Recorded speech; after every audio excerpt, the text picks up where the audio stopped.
Guys, it makes me look really short. I am not short. We have really high ceilings. This is crazy. I'm like 5'9.5", but I think I shrunk. Nope. No, I definitely shrunk. Definitely these. Definitely this one. Oh my god. That in the box. No, I am never gonna read this. Oh, ugh. Definitely this one. I feel like this is crazy. Hated it. Guys, welcome back to Books Yada Yada. I'm Dina, and thank you so much for watching my channel. What I'm doing today is not a massive unhaul, you guys, but just a basic unhaul. I'm going to show you the box of books that I'm taking to the book barn to hopefully be able to exchange for credit, which is normally what I do. I never get cash because I'm always just going to like buy some more books, right? So I went through my bookcase, and as you can see, this is not the only bookcase that we have in the house. There's a lot more, but I'm not going to go through the whole entire house and go through every single bookcase. So I went through mostly this one today. And as you can see, there's some gaps and there's some space for new books. Yes, I love that. So I'm going to talk about some of the books that I'm just getting rid of that I'm unhauling. So the first one that I'm getting rid of is this one, Confessions on the 745 by Lisa Unger, right? It was crap. Getting rid of that one. Another one, Lisa Unger, The Stranger Inside. I did not care for this at all. So having a bad streak with her lately, and yeah, so getting rid of that one. Another, Die For You by Lisa Unger. This one was okay, but it's a paperback, and I'm just not really interested in keeping it. Another one, Ink and Bone by Lisa Unger. This one is, now I'm not even going to try to pronounce this one. This one, this one we picked up 2 copies of, and I keep forgetting to try to unhaul it, but it is basically a book of poetry from when we went to the Azores, which is a group of islands off the coast, about 100 miles off the coast of Portugal, a few years back on vacation. And they actually gave us this, and they gave us a few copies of this book. It's all in Portuguese, which I don't read. So we figured we would, go ahead and just unhaul some of these books. Anyway, Don't Scream by Wendy Corsi Staub. I picked this up a while ago, you guys.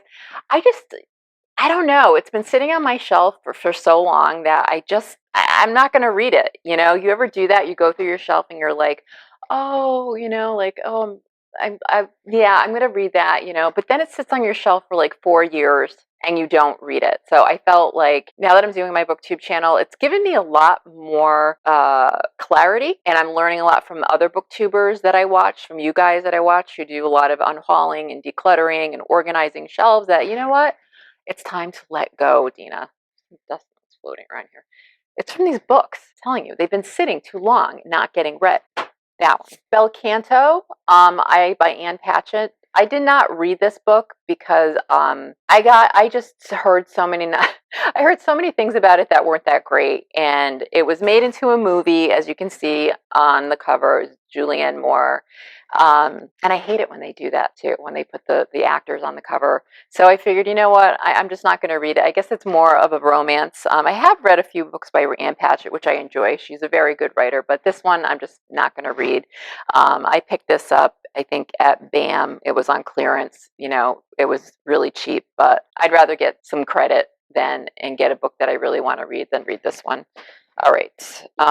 Another one, The Memory Keeper's Daughter. I did read this one and I enjoyed it, but it's just been sitting on my shelf, and, I'm not going to loan it or exchange it or anything like that. So it's just taking up room. So I'm getting rid of that one. I Let You Go by Claire McIntosh. I did not care for this book. I know a lot of people really loved this book. It was too long for me, and I felt like it could have been just, cut. Like, if she would have cut like 100 pages out of it, I probably could have done it, but it was very predictable. Didn't care for it at all. So I'm definitely getting rid of this one. Oops. Lisa Gardner, Catch Me. I never read this book. I never ended up reading this book. I think I've read a couple of books by Lisa Gardner, but I always get Lisa Gardner, Lisa Unger, Karen Slaughter, Tess Gerritsen, all of them kind of smushed together because they're like, very prolific writers, and some of their books I like, some of them I don't. This one I just didn't even bother reading, so I'm getting rid of it. This one, you guys, do you remember this one from like one of my really early videos when I first started my BookTube channel? I had all good intentions of starting a new cozy series, which this is. It's the first in the literary pub mystery series. It's called Wine and Punishment by Sarah Fox. I hated this book. It was terrible, and I just have not picked up any cozies in a while, and I do follow 2 cozy mysteries, and I'm actually just started getting back into one because I haven't been reading any cozies in quite a while, and I usually read them in the wintertime or this time of year. And this one was just, in comparison to the other 2 that I read, this one was just awful. So yeah, definitely getting rid of this one. So the next one is, The Sometimes Daughter. This one here by Sherry Wood Emmons. This book has just been sitting on my shelf. I don't remember where I picked it up. And A Life of Bright Ideas by Sandra Kring. This one I just loved the cover of, and I think that's why I picked it up with the glare. But it's a cute cover. But again, it's another one that's just like the Sometimes Daughter. It's just been sitting on my shelf, and I know I'm never going to read it, so it's going bye-bye. This one, In the Clearing, I know that I'm never going to loan this or let any of my friends read it because I just didn't care for it. It's a new book, so hopefully I will get some good credit. I did just review this book, and again, I didn't care for it, so bye. Carry the One by Carol Anshaw. This one was one of those polarizing books. People either loved it or they hated it. I actually DNF'd it. I read the first maybe 5 or 6, like 100 pages of the book, and it was interesting, but just something about the pacing did not work for me. You guys know how I am about the pacing, right? If it's good and it works, then yes. If it doesn't, then it's getting DNF'd. So this one is getting DNF'd. Land of the Living by Nietzsche French. This one has been sitting on my shelves forever, as you can see.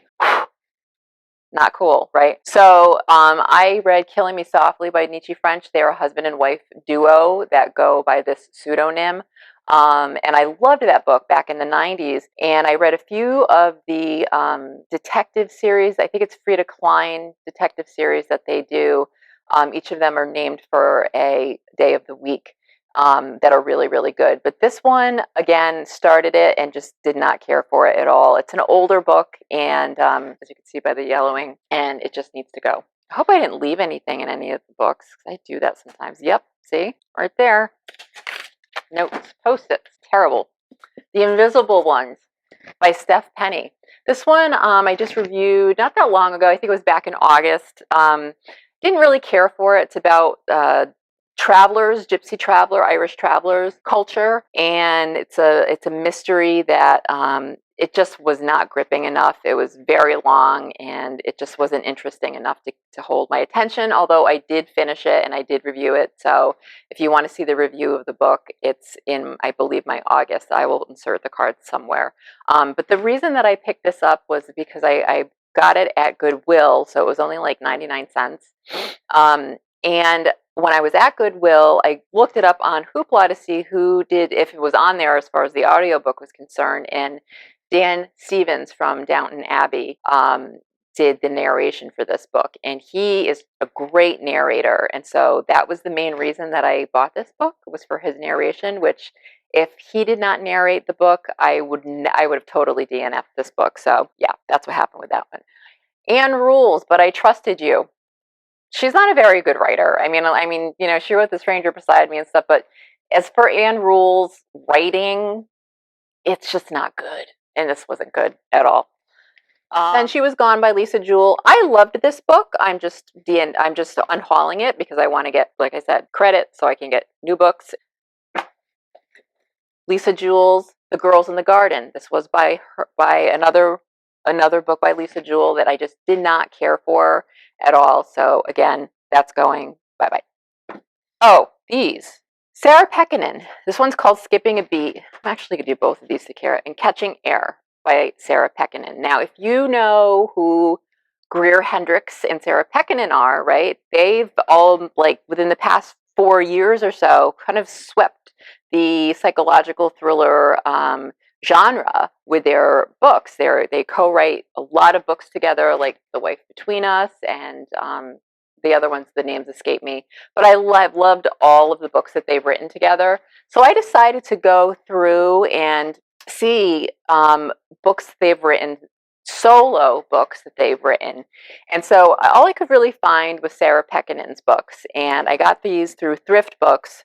And they're really like chick lit, which is not my thing at all. So it's like whatever they call that, women's fiction, which I don't know what genre to put these in. So neither of these books did it for me at all. So I can see now where I think the lighter parts of the Pekkanen Hendricks co-authoring comes into play when you read their books.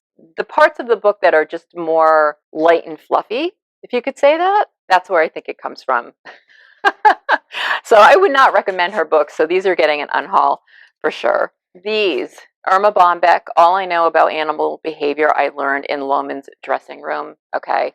This book was actually given to me by somebody a long time ago. And hey Jeff, and I know I'm never going to read it. This one is another one, wrote Robert Fulghum.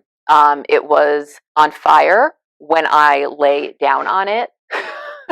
Again, it's just another one that's been sitting on my shelf, and it's because someone gave them to me.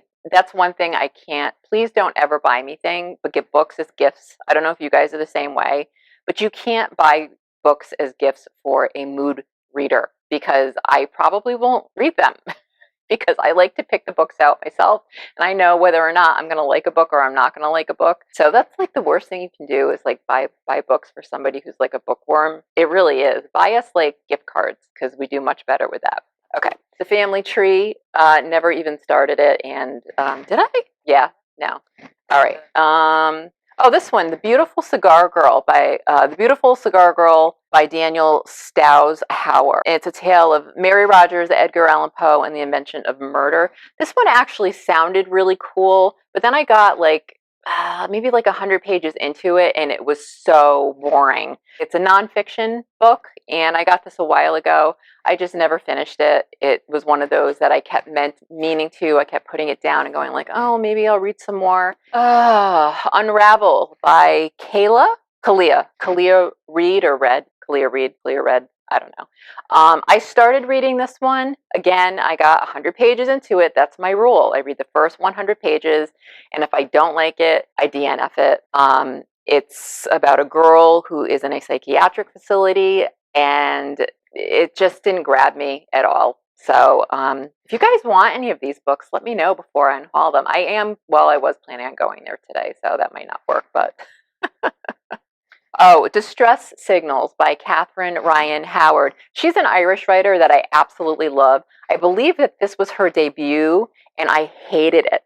Every other book that I read after this one has been phenomenal, you guys. Catherine Ryan Howard. She is a great Irish writer, but this one was just terrible.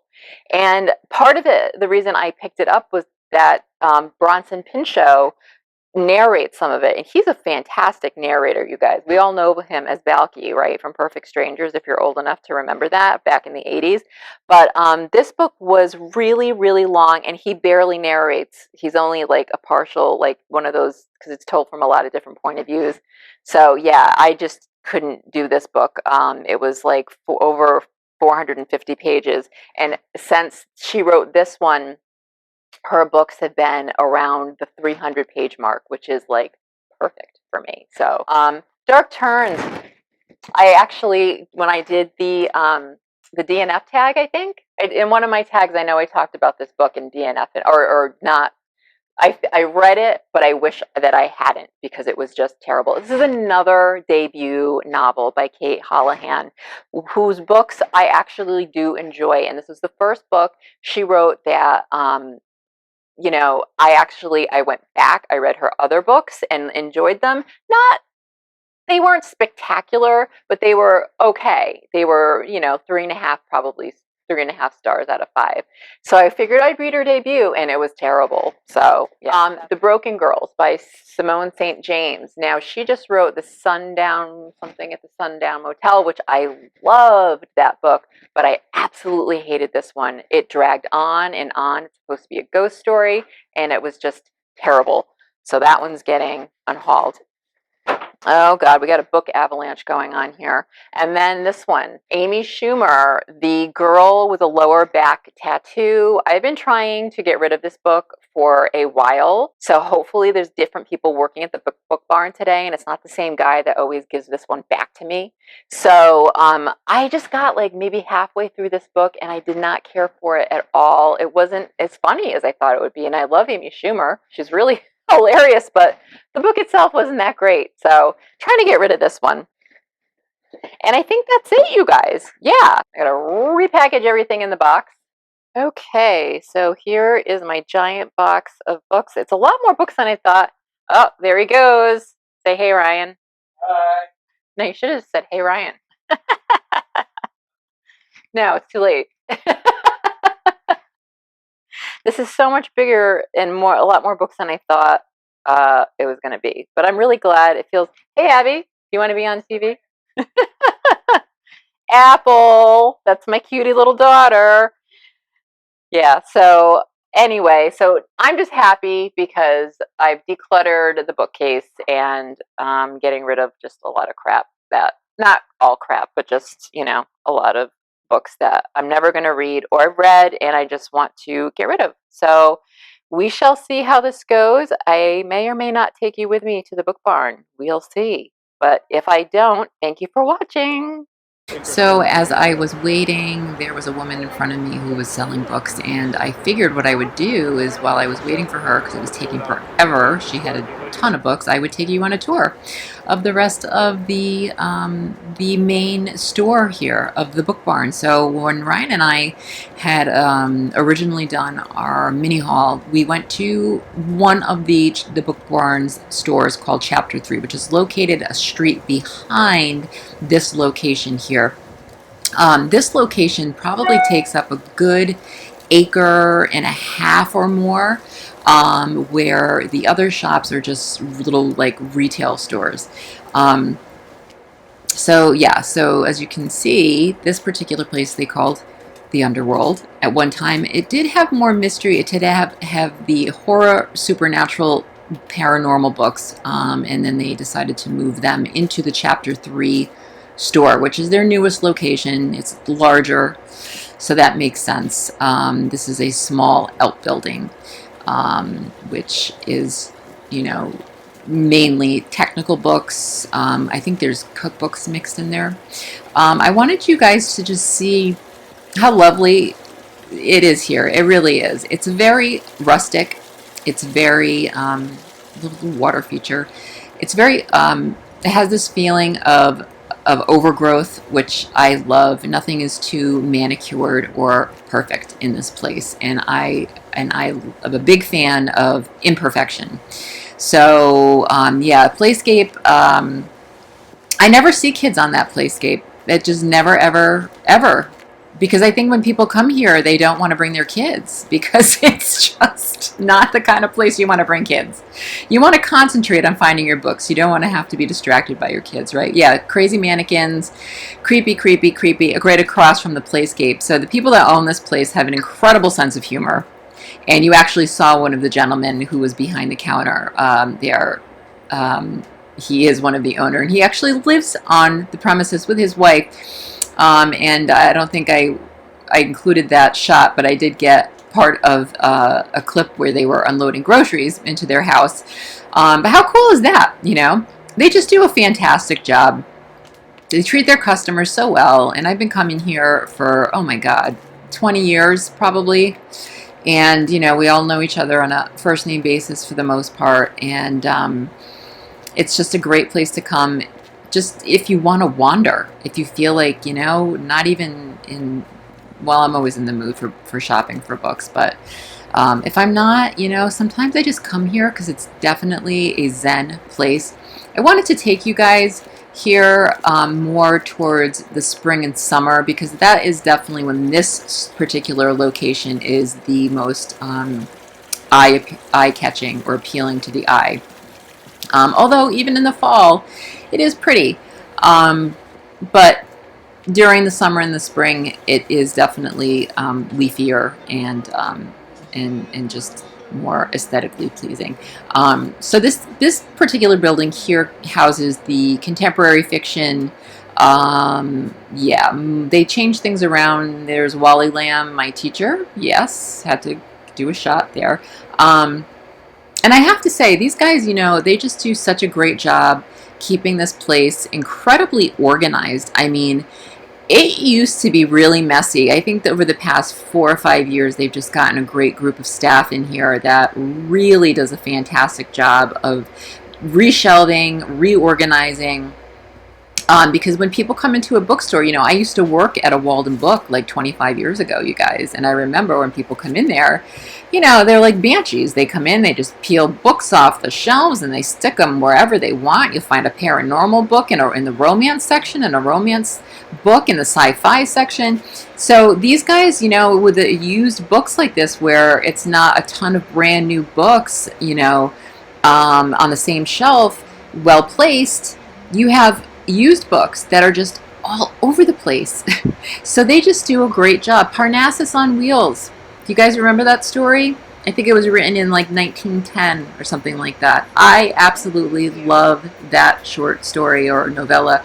It's just a wonderful, heartwarming story. It's a great sort of adventure story. There's a little chess table there. Yeah, there are some gardens here in, like I said, spring, summer, early fall are the best times to come if you want to really walk around and just sit and take it all in. Goat. They have goats. That was the only one that was outside and kind of like, you know, out in the open today. Majestic. How majestic is that goat? I love goats, by the way, you guys. And that is the main store. That is the book barn. We didn't go inside. So I don't know if you guys could probably not hear this, but what I was explaining is that when you trade books in here, they give you either cash or they give you credit. I always go with credit. So I was able to get 20 bucks in credit here on that card. And every time you go and swap books or trade in books, they just reload that card. So again, he took most of my books, which I was so happy about. These are the residuals. These are the ones he didn't take, and obviously he didn't take that one because it's just beat up. And then of course those that I was trying so hard to get rid of, the Irma Bombeck and the Robert Fulghum, but that didn't happen. So I still had to cling on to those, and the Yonesba, that had a big tear in it, so I can see why he didn't want to take that one. Yeah, and if this ends up being the last part of my video, then thank you guys for watching, and I'll see you the next time. Damn it. Why do they do that? Okay. Yeah, I'm not going to get into the description. No, F that. Okay. What do I have on the back of this one? Oh, nothing. Okay.